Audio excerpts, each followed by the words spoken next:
Update muna nga tayo sa PBA, partikular na sa nangyaring laban ng Barangay Ginebra at talk and text sa Game 3 ng PBA Finals. Ito ngang si Japet Aguilar ay inuulan ng pambabash, samantalang si Scotty Thompson sa Game 4 ay gagawa ng record. At ito ngang si Justin Brownlee, aminadong tumatanda na siya, ngunit bago yan. Pakipindot naman ang like, subscribe at ang notification bell para updated ka sa lahat ng aking ina-upload. At kung gusto mong magpa-member sa aking channel ay pindutin mo lamang ang join at automatic ka na sa mga shoutout.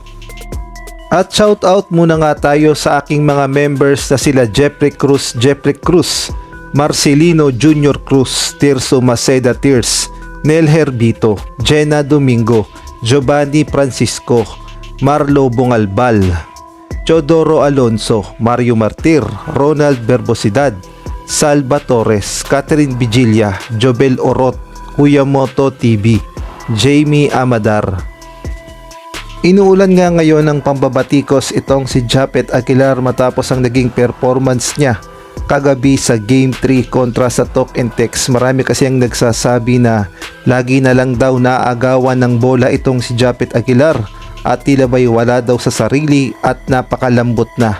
Ilan nga lang yan sa mga sinasabi patungkol nga dito kay Japet Aguilar, at ayan nga yung mga haters ng Barangay Ginebra na lagi na lamang nakikita at nasisisi itong si Japet Aguilar.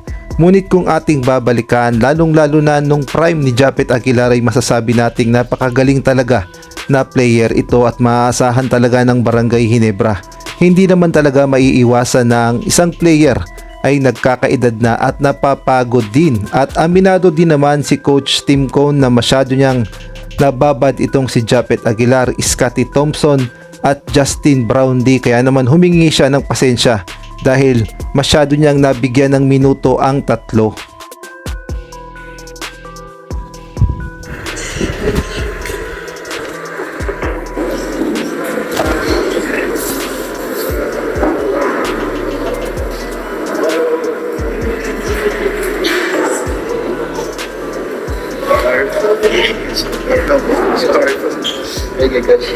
I feel so bad. I'm playing you guys so hard. You and Justin and Japet. Congratulations, our player of the game, Scotty Thompson, and winning coach Tim Cone. Kaya naman sa mga bashers ni Japet Aguilar ay hindi sila nakakatulong at lalo lamang nilang ibinababa itong si Japet Aguilar at hindi man lamang nila nakikita yung ginagawang effort niya sa Barangay Ginebra. Samantalang eto namang si Justin Brownlee, sa kabila nga ng pagod at haba ng minuto na binibigay sa kanya ni Coach Tim Cone, at gayon na rin meron din pala tong iniinda na cramps sa kanyang mga binti, ay patuloy pa rin siyang lumalaban at talaga namang hindi sumusuko at ipinakita niya na kaya niyang bumawi sa Game 3. Ngunit aminado rin si Justin Brownlee na nakakaedad na nga siya at hindi na nga siya pabata. Ang sabi nga ni Justin Brownlee ay wala naman daw concern sa kanyang kalusugan, tumatanda lang daw talaga siya at simpleng cramp lang naman daw yun dahil nangyayari naman daw yun talaga sa kanya noon pa man. Ang kailangan niya lang daw talaga ay hindi siya ma-hydrated. At kitang kita naman natin yung naging effort ni Justin Brownlee sa Game 3 at masasabi nating pinuhat niya rin talaga ang Barangay Ginebra sa tulong ng mga local players. Full effort talaga yung ginawa ni Justin Brownlee, mapadepensa, opensa, sa scoring, siguro lahat na ay ginawa ni Justin Brownlee upang ang Barangay Ginebra ay makabawi sa talk and text, dahil kung nagkataon na nanalo pa ang talk and text ay wala na talagang pag-asa ang Barangay Ginebra, at for the record sa 3-0 na advantage ay wala pang nakakabawi. Kaya mabuti na lamang at nag-effort itong si Justin Brownlee. Sa kabila ng kanyang nararamdaman na cramps ay lumaban talaga siya at naibigay niya sa Barangay Ginebra ang panalo, at malaki talaga ang tsansa ng Barangay Ginebra na maitabla pa ang serye sa mangyayaring Game 4 bukas sa ganap na 7:30 PM. Kaya abangan natin ang performance ni Justin Brownlee. Samantalang ito namang si Scotty Thompson sa mangyayaring Game 4 bukas ay makakagawa ng another milestone sa PBA dahil ayon nga sa mga report ay isang defensive rebound na lamang at pasok na itong si Scottie Thompson sa record ng PBA na may pinakamaraming defensive rebound bilang point guard.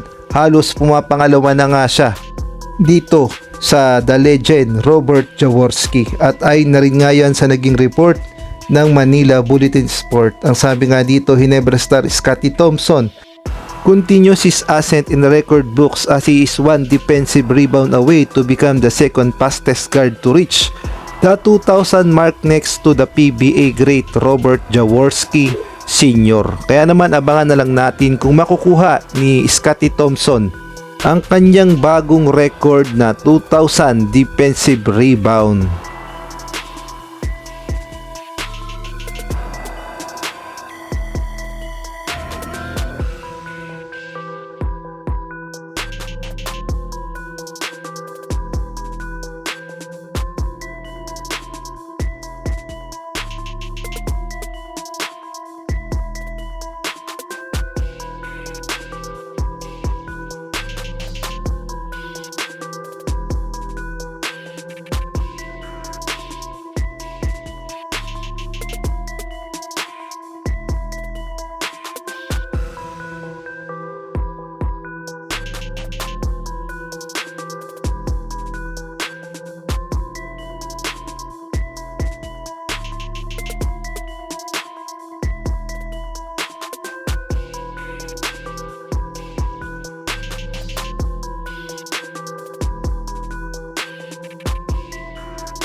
Naghahanap ka ba ng perfect place upang ikaw ay makapag-relax o kaya naman makapag-celebrate ng mga event o makapag-unwind? Well, dito ka na sa Aces Private Resort in Pampanga. Experience the luxurious and aesthetic modern private resort with Mount Arayat view. Located at Purok Tribical, Mabalacat City, Pampanga. For reservation, please call or message the Facebook page of Aces Private Resort with cellphone number 0976-000-1204. Book now to get a 30% discount, limited slot only.